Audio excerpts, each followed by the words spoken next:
Hi everyone, welcome back. जय हिंद। आज हम पढ़ने वाले रिसर्च के बारे में, तो पहले उसका मीनिंग देखेंगे, उसके बाद उसके कैरेक्टरिस्टिक्स देखते हैं। तो मीनिंग शुरू करते हैं। अच्छा, रिसर्च जो है दो वर्ड से मिलके बना है, री और सर्च।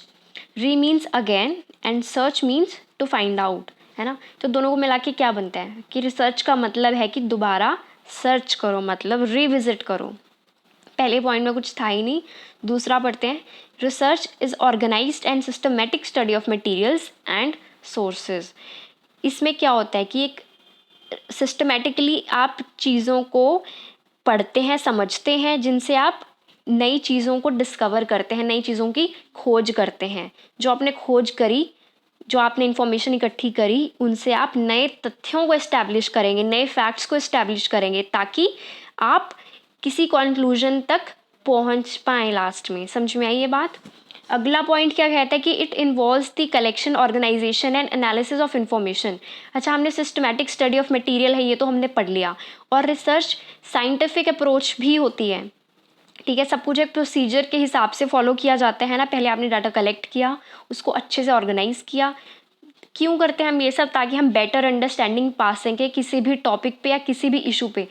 आपके देश का कोई इशू है, कोई प्रॉब्लम है जिसके बारे में आप डिटेल में पढ़ना चाहते हैं, है ना, समझना चाहते हैं क्या कारण है जिनकी वजह से ये हुआ।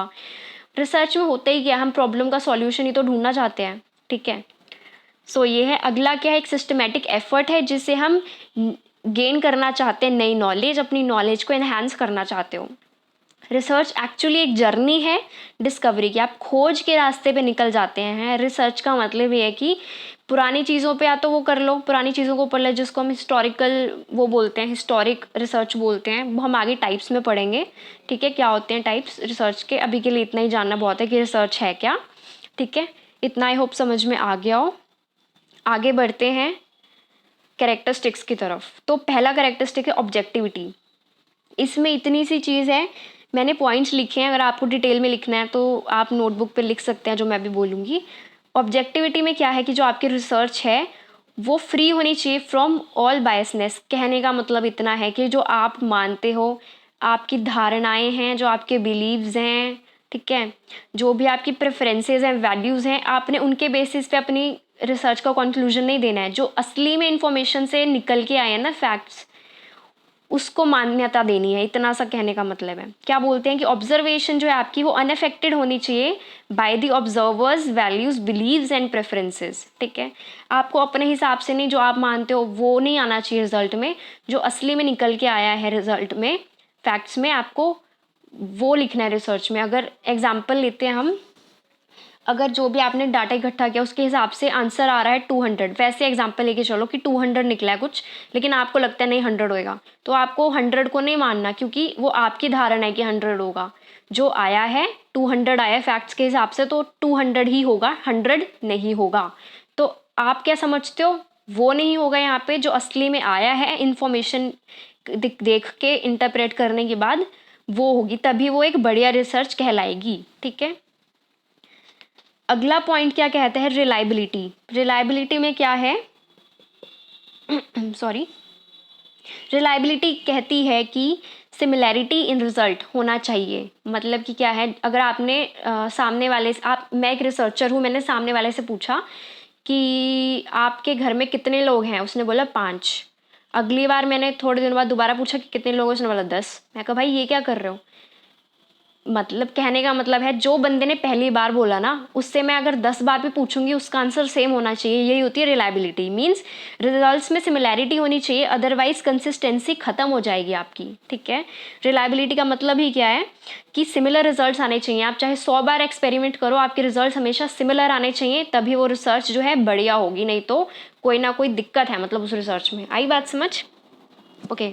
अगला अगला क्या है? अगला है वैलिडिटी।